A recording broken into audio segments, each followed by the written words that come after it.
जो रेल दुर्घटना संबंधित जो स्थिति अच्छी मुझे संपर्क में आपण को सूचना देवी। प्रथमे गतकाली पर्यंत आमे 275 जन व्यक्ति मृत्यु होइतिवार कन्फर्मेशन करिथिलु। जेमती कहिथिली जे आमे जिलापाल संपूर्ण वेरिफिकेशन करी तापर जहाँ रिपोर्ट दौरान से बेसिस रे आमे कन्फर्मेशन करूचु एवं जिलापाल को निर्देश दिया जे तुम्हें जो ट्रैक रे जो डेड बॉडी ट्रैक पाखर जो डेड बॉडी मिलता से संख्या को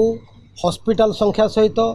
बाहानगर कलेक्शन पॉइंट एवं नोसी रे आम जो टेम्पोरारी मर्चुरी करूँ तार फिगर एवं जो जिला को आम पठेलु इंजर्ड लोक को बालेश्वर भद्रक जाजपुर कटक एवं भुवनेश्वर को पठाई किसी इंजर्ड लोक को सबू कलेक्टर को तथ्य आनी फील्ड तथ्य सांगे मैचिंग करे फाइनल वेरिफिकेशन करके आमको देवाई गतकाली 275 पर्यंत से वेरिफिकेशन करते तापर से जो ट्रैक प्रथम 30 मीटर उभय पक्षर करते मपिंग अफ एक्सरसाइज कम्बिन करते तापर 30 रु 70 मीटर पर्यंत उभय साइड रे 200 फुट उभय साइड्र ये officer GRP district police district civil magistrate समस्त सामने उभय पटे ट्रैक रो उभय पटर 200 फुट पर्यंत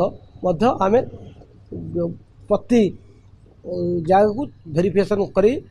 जहाँ तथ्य था मिसई सी आज फाइनल रिपोर्ट चूड़ांत रिपोर्ट जिलापाल सबमिट कर चूड़ांत रिपोर्ट जोटा आज लेटर नंबर 6104 डेटेड 6 जून 2023 रे कलेक्टर तंकर फाइनल रिपोर्ट देइचंती सेथरे होची जे भुवनेश्वर को 193 बॉडी जिला रू पठेइथिले जोटा विभिन्न मर्चुआरी रे रखा जाइथला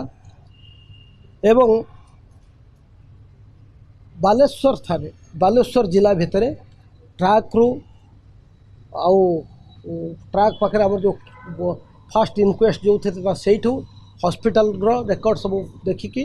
से मैंने बर्तमान तांकर लेवल रे 94 बॉडी से मैंने आइडेंटिफाई करिकी तांकर नेक्स्ट ऑफ किन को हैंड ओवर कर एवं भद्रक जिले रे जो जाइथिला इंजर्ड लोक जाइथिले ता भितरु गोटे मृत्यु जनकर मृत्यु होता एवं से मृत्यु सेठी से मैंने तार इनक्वेस्ट करी सेठी तांकर नेक्स्ट ऑफ किन की ट्रांसफर करते तेणु टोटाल तथ्य है 193 भुवनेश्वर आसला डेड बॉडी 94 जिला स्तर में बालेश्वर जिला स्तर में से आइडेंटिफाई करके हैंड ओवर कर भद्रक गोटे एमती टोटाल मिसेले शेष मृत्यु संख्या बर्तमान पर्यंत है 288 जोटा प्रथम रेलवे कहला सो 288 figure final figure death figure या परे आमर जिला स्तर किसी ना आमर प्रायतः बर्तमान पर्यंत जड़िए क्रिटिकल अवस्था अच्छा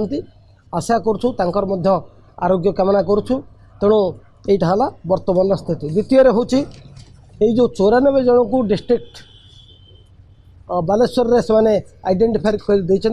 सेटा रेलवे पुलिस चिठी रे जिला कलेक्टर को देइचंती। तापर है आमर जो बॉडी आइडेंटिफिकेशन आमर 288 रु 94 बॉडी आइडेंटिफाई है बालेश्वर रे गोटे भद्रक रे बॉडी झांडर ऊपर भद्रक गोटे तापर 96 आम्बुलांस रे 193 बॉडी भुवनेश्वर को पठेइथिलु से वर्तमान पर्यंत 110 बॉडी आइडेंटिफिकेशन है कि हैंड ओवर है 110 तेणु एमती सर्वमोट बर्तमान सुधा 205 जनकर बॉडी आइडेंटिफाई है कि हैंड ओवर है उभय जिला स्तर में और भुवनेश्वर स्तर में आउ रहिला सर्वमोट 83 बॉडी यही 83 बॉडी बर्तमान होचे आइडेंटिफिकेशन प्रक्रिया रे अच्छी एवं आपण मानक जमती कहली जी आमर भुवनेश्वर को आसी अनआइडेंटिफाइड है कौटू जिला स्तर से बॉडी गुड़िकर आमे डीएनए सैंपलिंग करिछु एम्बाल्मिंग करने को चेष्टा चलती भारत सरकार स्पेशलिस्ट मैंने एम्स विभिन्न जगह एम्बाल्मिंग कराऊँच एवं डीएनए सैंपलिंग करके आम रखुचु जो मैंने पछरे जदि अनक्लेम्ड बॉडी किसी रही पछरे किए आसबे क्लेम करने डीएनए सैंपल मैचिंग कलापर आम से संपर्क में जहाँ निष्पत्ति हम आम से निष्पत्ति नबू तेणु यह प्रेजेंट स्टेटस आम जो कॉल सेंटर दुईटी टोल फ्री नंबर दुईटी देइथिलु से अनेक क्वेरी आसी लोक मैंने भी आसुचंती ताकू आम समस्त को फैसिलिटेट करुचु यथासंभव एवं आशा करुचु जे आसंता काली भितर आम सिग्निफिकेंट प्रोग्रेस हम body identification. Thank you sir.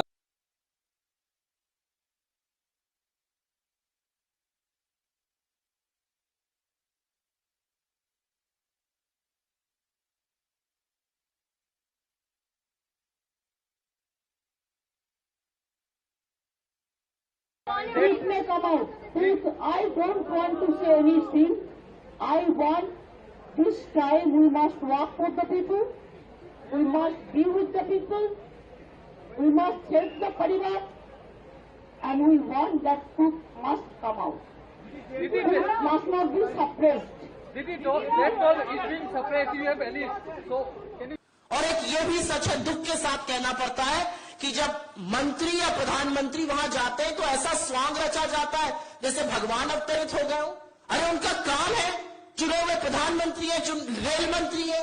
अगर वो जहां पर 300 लोगों की मौत हो गई करीब करीब उस हादसे की जगह पर नहीं जाएंगे तो क्या करेंगे?